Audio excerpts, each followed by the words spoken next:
ጦርነት የሚነሳ ከሆነ የኢትዮጵያ ጦር አስመራን ጭምር ሊቆጣጠር ይችላል ሲሉ ምሁሩ ተናገሩ።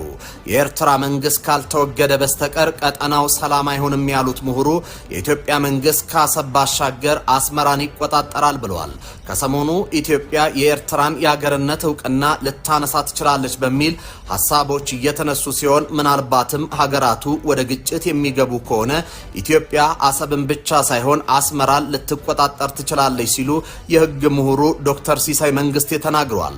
ተንታኞች የኢትዮጵያ መንግስት የባህር በሩን ተቆጣጥሮ ሻቢያን የሚያስወግድ ከሆነ ለኤርትራ ዘላቂ ነጻነትን የሚያጎናጽፍ እርምጃ ይሆናል እያሉ ናቸው።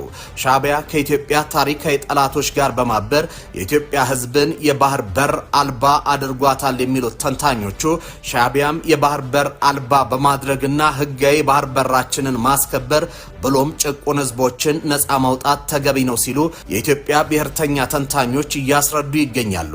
በኤርትራ የሚገኙት ሶስቱ ብሔሮች ማለትም ሳሆ፣ የቀይ ባህር አፋርና ረሻይዳ በሻቢያ ሰዎች ከፍተኛ በደል ሲፈጸምባቸው ኖሯል። ግድያ፣ ማፈናቀል፣ የዘር ማጥፋት፣ የጸር ማጽዳት፣ ኢትኒክ ክሊንሲንግ ጥቂቶቹ ወንጀሎችም ናቸው።